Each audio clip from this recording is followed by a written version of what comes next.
Last week, we read the Passion narrative according to the Gospel of Luke in worship.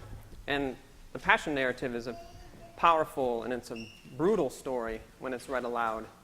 Because Judas betrays Jesus with a kiss, and then Peter and the rest of the disciples flee, and then the authorities mock Jesus and they abuse Jesus, and then Jesus is executed. And I'm always surprised by my emotions as I'm reading this story or hearing this story, because I didn't know Jesus. I wasn't with him 2,000 years ago like Peter and James and John. But the emotions that I feel, the sadness that I feel, tells me that now I do know Jesus. That Jesus isn't dead for me. Jesus is alive for me. I know God through Jesus. I live in this community, the body of Christ. I live the way of life of Jesus. Jesus has brought me back to life in many different ways. I see abundant life for all through Jesus. And I owe Jesus, and I seek to serve Jesus. Jesus is alive for me. And it bothers me deeply when I see him abused and I hear the story of Jesus being killed. So for me, the Easter affirmation, I realize through my emotions, the Easter affirmation is true. Christ is indeed alive for me. Now normally during Holy Week, I feel sad for Jesus. This week I felt sad for Peter too, because of one line in that Passion narrative from Luke. Peter betrays Jesus, and Jesus, on the night that he's betrayed by Judas, tells Peter, before this night is over, you're going to deny me 3 times. And Peter says, no, I wouldn't do that because I'm your right-hand man. I'll be with you to prison, to death. I'm here for you, Jesus. Don't worry about it.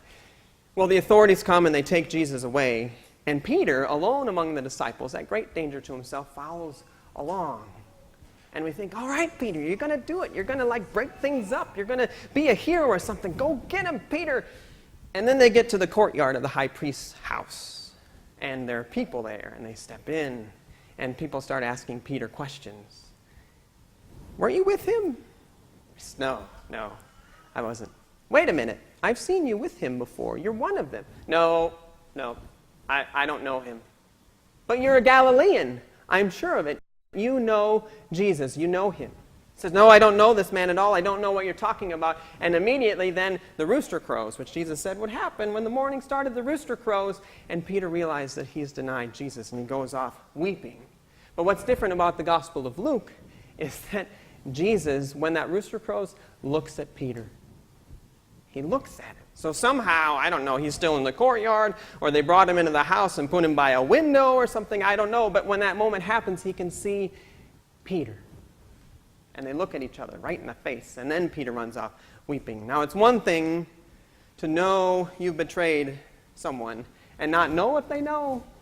But it's another level of misery to know you betrayed someone and they're looking right at you in the face. And so this is what Peter's carrying as he goes through Friday, and then the Sabbath day, and then the first day of the week. Well, on the first day of the week, the women gather all of their things that they need for taking care of a body when someone has died, and they go to the tomb. And they walk up to the tomb early in the morning, and a stone is rolled away. And they look inside, and there's no one there. Jesus isn't there. And they're confused by this. And then 2 sharp-dressed men show up, and they say that great line, why are you looking for the living among the dead? What? Did you think that God was defeated? That God was done? God's done a new thing. Jesus isn't here. He's alive. And he's out there. And you're going to experience him in a new and powerful way as you're living. He's out there to encounter people in their brokenness. He's out there to encounter people in need of grace, in need of compassion. So go out there and you will encounter Jesus. He's alive. And so the women go. And they go to tell the disciples all that they've seen and all that they've heard. And they come into the room where the disciples are. The whole group is there, the 12 and everyone who's followed. And they start telling their story. This is what we saw. This is what we heard. There were 2 sharp-dressed men there. They were really cool. This is everything we heard. And nobody believes them. No one. The men are sitting around. You know how those women are, they say, telling their stories, making stuff up. It's just another thing that they do. Nobody believes them except for Peter. Peter takes off running. We know how he's running to the tomb.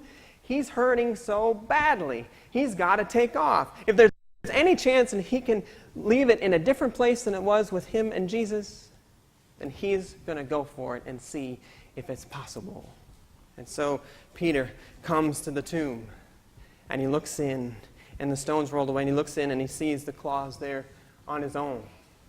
And he's amazed, overjoyed. God's done something improbable. God's overcome fear. God's overcome betrayal. God's overcome death, just with love. The authorities are afraid of Jesus. Religious, political authorities, they're afraid of Jesus. That's why Jesus is dead. They're afraid of him. But God doesn't let that fear be the last word. God's love is the last word.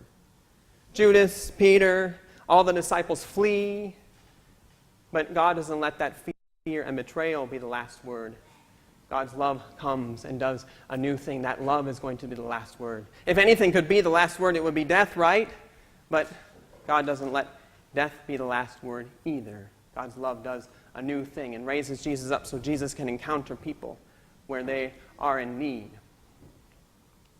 Now, we have a hard time believing that this is true.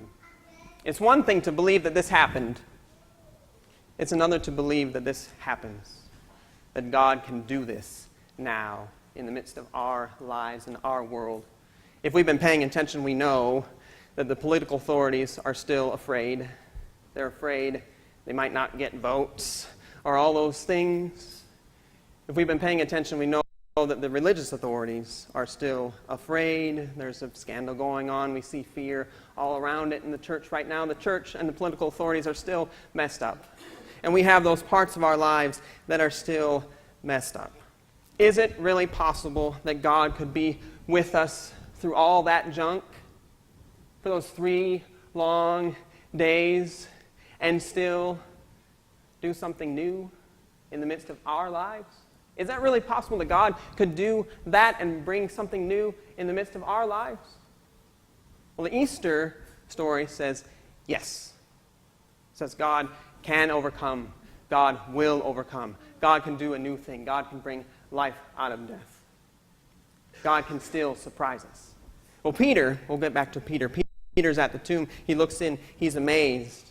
And he leaves overjoyed. Things don't have to be left where they were with him and Jesus. And that's not all. He's restored. God grabs a hold of him and brings him back to his proper place. He's restored. He's redeemed. He's now a child of God again with worth.